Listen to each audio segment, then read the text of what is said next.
नमस्कार दोस्तों, हमारे न्यूज यूट्यूब चैनल पर आप लोगों का हार्दिक स्वागत है। दोस्तों आज हम लेकर आए आपके लिए बहुत ही लेटेस्ट अपडेट। जी हाँ दोस्तों, सुप्रीम कोर्ट के एक फैसले से पेंशन में 300% से अधिक की हो सकती है बढ़ोतरी। तो दोस्तों जाने के लिए वीडियो को जरूर देखिएगा। इससे पहले अगर आपने हमारे चैनल को सब्सक्राइब नहीं किया है तो चैनल को सब्सक्राइब कर लीजिए, साथ के साथ बेल आइकन को जरूर दबा दीजिए ताकि गवर्नमेंट एम्प्लॉयज पेंशन और फैमिली पेंशन से संबंधित जो भी नई अपडेट निकल कर सामने आती है उसका नोटिफिकेशन तुरंत आप तक पहुंच सके। तो करते हैं वीडियो को स्टार्ट बिना किसी देरी के। जी हाँ दोस्तों, निजी क्षेत्र के कर्मचारियों को सुप्रीम कोर्ट में जल्द ही राहत मिल सकती है।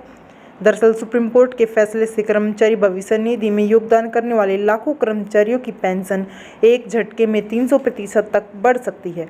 कर्मचारी भविष्य निधि संगठन ने कर्मचारियों की पेंशन के लिए अधिकतम वेतन 15,000 रुपये तय किया है।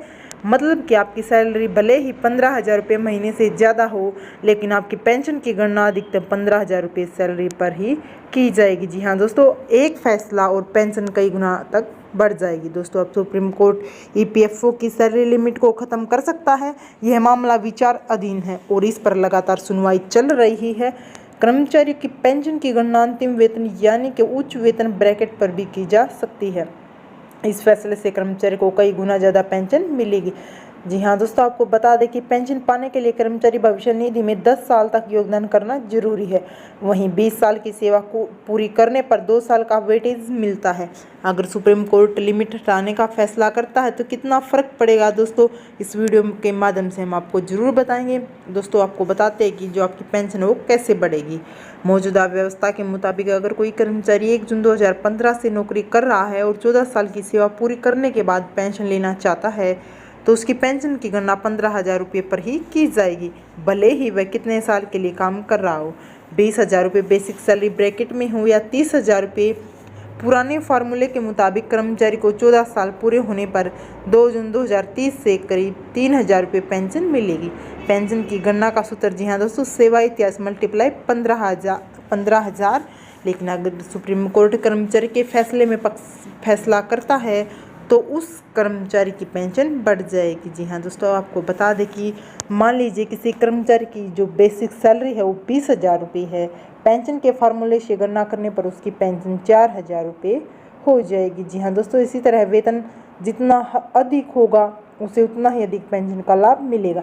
ऐसे लोगों की पेंशन में 3,000 का उछाल आ सकता है। जी हाँ दोस्तों, आपको दूसरे उदाहरण के माध्यम से हम आपको बताते हैं कि मान लीजिए कर्मचारी की नौकरी 33 साल है, उसकी आखिरी बेसिक सैलरी 50,000 रुपये है। मौजूदा व्यवस्था के तहत पेंशन की गणना अधिकतम 15,000 रुपये वेतन पर ही की जाती थी। इस तरह पेंशन सिर्फ 7,500 रुपये होती। मौजूदा व्यवस्था में यह अधिकतम पेंशन है, लेकिन पेंशन की सीमा हटाने के बाद पेंशन को अंतिम वेतन के हिसाब से जोड़ने पर उन्हें 25,000 रुपये पेंशन मिलेगी। जी हाँ दोस्तों, आपको बता दें कि ईपीएफओ के नियमों के मुताबिक अगर कोई कर्मचारी लगातार 20 साल या उससे ज़्यादा समय तक ईपीएफ में योगदान देता है तो उसकी सेवा में 2 साल और जुड़ जाते हैं। इस तरह 33 साल की सेवा पूरी हुई, लेकिन 35 साल के लिए पेंशन की गणना की गई। ऐसे में उस कर्मचारी की सैलरी में 333% का इजाफा हो सकता है। जी हाँ दोस्तों, आपको बता दें कि जो मामला वो क्या है। कर्मचारी पेंशन संशोधन योजना 2014 को केंद्र सरकार द्वारा 1 सितंबर 2014 से एक अधिसूचना जारी कर लागू किया गया था। इसका निजी क्षेत्र के कर्मचारी ने विरोध किया था और वर्ष 2018 में केरल उच्च न्यायालय में इस पर सुनवाई हुई थी। ये सभी कर्मचारी ईपीएफ और विविध प्रावधान अधिनियम 1952 की सुविधाओं से आच्छादित थे।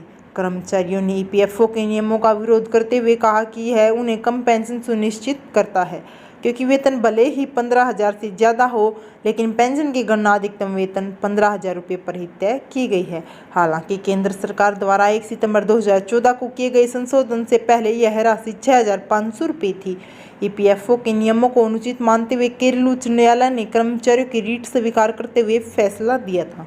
इस पर ईपीएफओ ने सुप्रीम कोर्ट में एक एसएलपी दाखिल की, जिसे सुप्रीम कोर्ट ने खारिज कर दिया था। जी हाँ दोस्तों, आपको बता दें कि जो फैसला है वो 2019 में आ गया था। सुप्रीम कोर्ट ने अपने फैसले पर फिर से सुनवाई करने का फैसला किया।